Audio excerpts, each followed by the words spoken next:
Сәлеметсіздер ме, қадірлі көрермен? Менің каналыма қош келдіңіздер.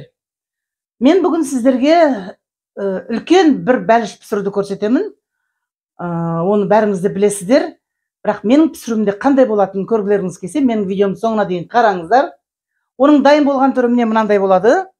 Осындай әдемі бетін өрнектеп, осылай қамырмен осылай күнжіт сеуіп, арасына ет, картошка салып, өте дәмді қылып пісіруге болады. Менің бәлішімнің қалай піскенін көргілеріңіз келсе, видеоның соңына дейін қараңыздар. Осындай менің немерелерім күтіп отыр, қашан жейміз деп. Осындай бәлішті пісіргілеріңіз келсе, менің видеомның соңында описаниядан кейін рецепті жазылған. Менімен бірге болыңыздар, мен бастаймын. Міне бүгін бізге керек заттарымыз: 550 грамм ұн алдым. Қажет болып жатса тағаларымыз: 150 мл сүт, жылы сүт. 100 мл, 100-110 мл су, жылы су. Мына жерде 150 грамм маргарин. Әдейі пачкадан бөліп алдым. Осылай көз мөлшермен. Плюс-минус 5-10 грамм. Және мына жерде 2 жұмыртқа. Бұл 2 жұмыртқаның бір сарысын әдеттегідей біз бетіне жағуға алып қаламыз. Енді қант мына жерде. 1 ас қасық толған қант. 1 шай қасықпен тұз. Және 1 шай қасық қопсытқыш. Және мына жерде 1 шай қасық кептірілген ашытқы.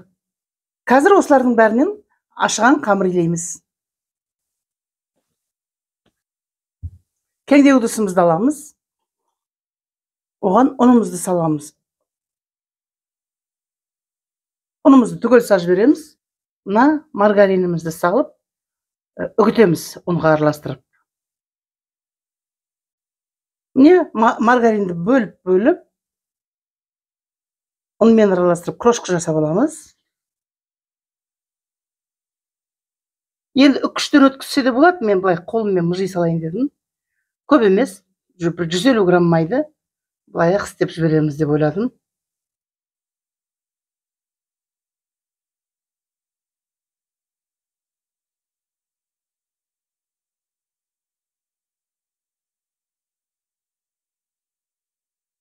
Тез болу үшін екі қолдап істеп жатырмын. Тезірек болу үшін. Әйтпесе асықпай бір қолмен араластырсаңыз да болады.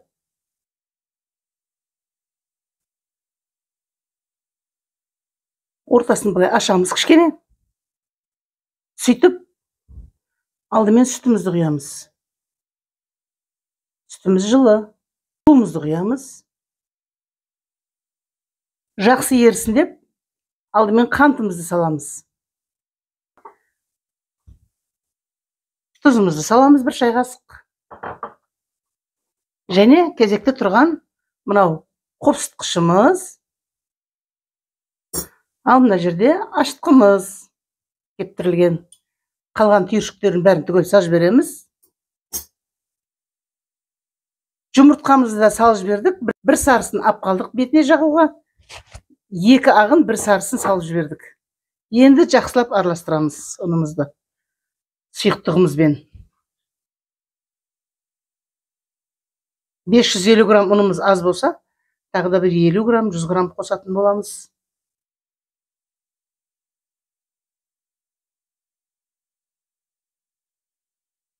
Аз болды ұнымыз.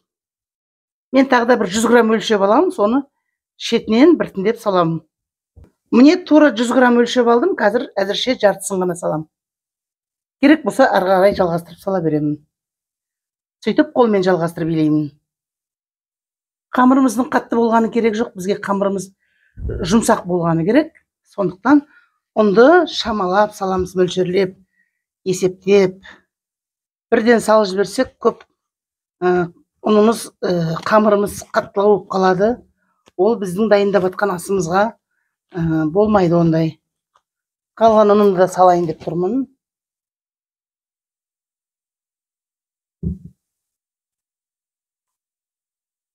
Жүз граммын түгел кетті. 550 граммға 100 грамм қосылғанда 650 грамм ұн болды. жобасы тағы қажет болайын деп тұр ұнымыз. Міне мына жерде тағы да 150 грамм ұн, жартысын саламын. Бұлай өлшеп салып атқаным, біз осы видеолардың соңында описаниеде рецепттерін жазып қоямыз, тағамдардың қандай азықтың қанша кеткенін. Сол үшін ол қажет, және көрермендерге де жасағысы келетін, дайындағысы келетін, үйренгісі, білгісі келетін көрермендерге ол өте қажет деп ойлаймын. Не қандай заттың қанша салынғаны. Сондықтан мен аздап шамалап алдым және қажетінше қостым. Себебі бұл тағамды мен көз мөлшермен істей беруші едім. Бүгін енді өлшеп қанша екенін жазуым керек болғасын өлшеп істеп жатырмын. Міне қамырымызға енді жеткілікті болған сияқты. Қазір илеп қолымызды кішкене майлап жібереміз. Ары қарай ұн қосудың қажеті жоқ, қолымызды майлаймыз. Міне кесеге май құйып аламыз да, осылай қолымызды сұйық майға майлап отырып, қамырымызды илеп, июін қандырамыз.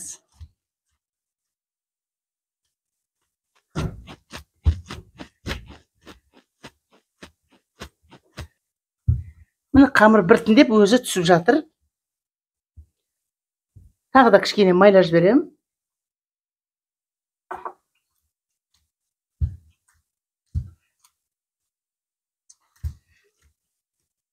Столдың бетін шамалы майлап жібереміз. Міне азғантай ғана. Қамыр илейтін жерді. Сөйтіп, қамырды столдың үстіне түсіріп, тағы да шамалы иленкіріп жібереміз, июін қандырып.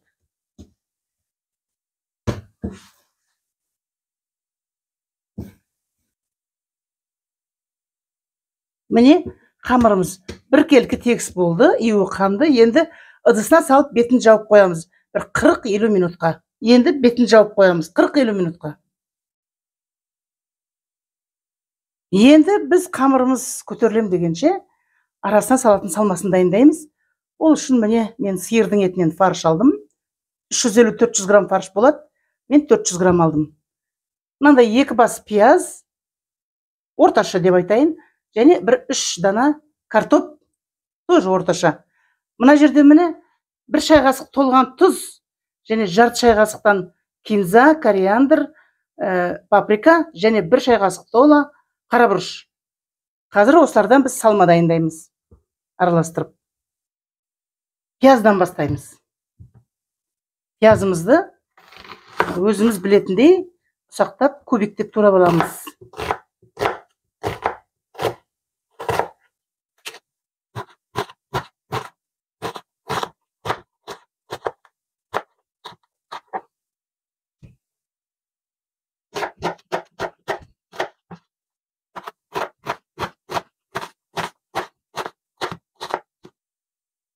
Екіншісінде солай турап аламыз.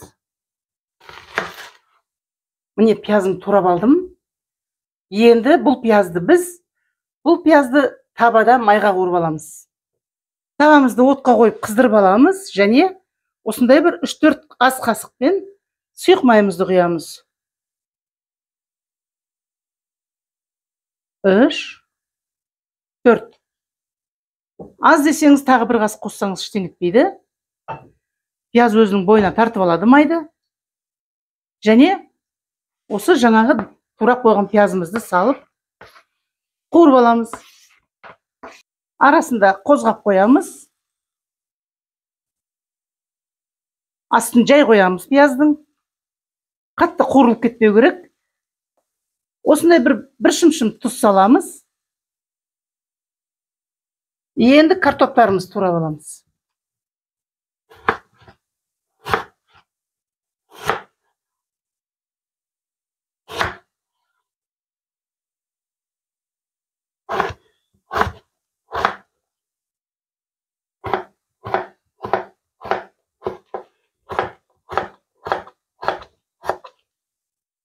Міне картопымызды турап алдық.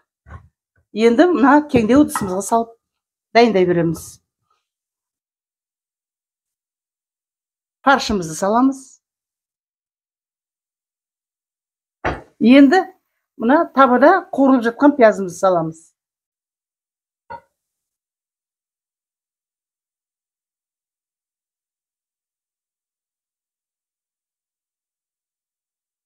Дәмдеуштерimiz дайындап қойған. 1 шай қасық тұз және қалған дәмдеуштерimiz. Зира, кориандр, паприка және қарабұрыш. Пиязымыз ыстықтау әлі. Лопаткамызбен араластырып аламыз. Кішкене пиязымыз суығанша. Дәмдеуштердің аромат иісі шығып жатыр ыстық пияз салғаннан кейін. Салмамыз дайын. Енді қамырымыздың көтерілгенін күтеміз. Столымыздың бетін майлап қойдық шамалы. Енді қамырымызды түсіреміз да.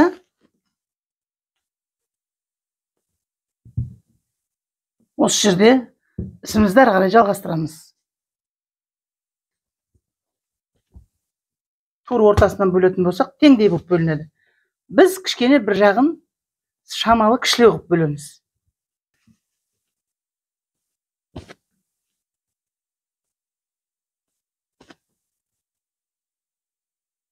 Әдемі қамыр болды, жұмсақ, былқылдап тұр. Екіншісінде домалақтап қоямыз. Міне. Біреу үлкен, біреу кішкентай екі қамыр болды. Үлкеннен бастаймыз. Алдымен қолымызбен осылай жайып аламыз шамалы.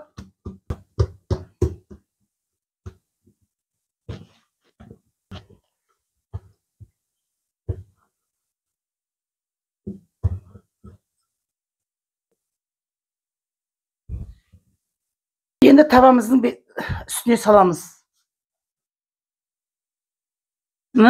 Пешіміздің табасын осылай қағаз төсеп майлап алдым.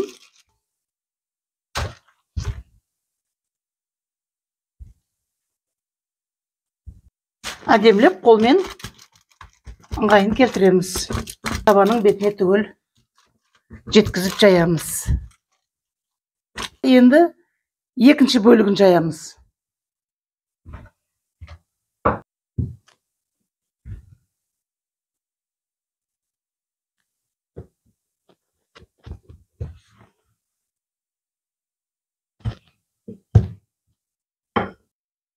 Мынандай екі шетіне былай бөліп алдым әсемдеуге. Қазір оны бетін әсемдейтін боламыз. Бір шетке қоя тұрамын, және бұл қамырымды да бір шетке қоя тұрамын. Мына табаның бетіне салмамызды саламыз.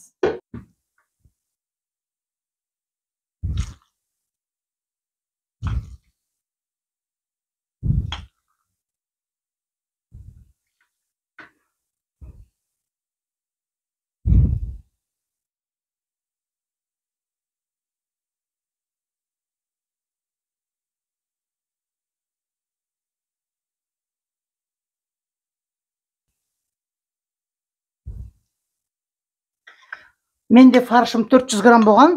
Міне мынанша салмам артылып қалды. Оны басқа бірдеңе істеп жібере саламыз. Енді екінші қамырмен бетін жабамыз. Осылай. Қамыр енді созылмалы, сондықтан созылып кетуі мүмкін, бірақ бұлай реттесеңіз ретке келеді. Жақсылап жайып бетін жаптық, енді алдымен бұлай жабыстырып аламыз. Жақсылап сөлі шығып кетпесін деп жабыстырып шығамыз. Ортасынан тесік жасап қоямыз.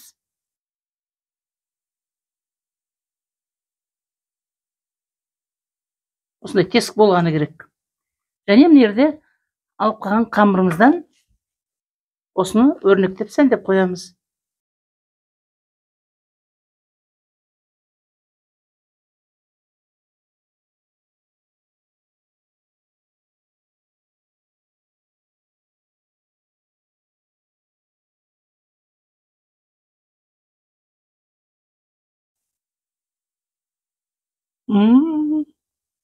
Керемет. Соғы бөлініп тұр. Өте дәмді шыққан. Қамыры да уылжып тұр. ұнаса лайк басып кір қалдырыңыздар. Ас болсын. Немерем дәмін көретін болады. Пирог. Міне арасы. Жақсы. Ал давай дәмін көріп өзің пікіріңді айтып жібер, Нұрбек. Апа, тамағыңыз күшті болыпты. Өте ұнады маған. Жеп алайын? Жей қой. Болды, жарайды осы. Сол дәмді болды дегеннің өзі жақсы ғой, маған сол ұнайды. Сендер үшін дайындаймын ғой осының бәрін. Ас болсын.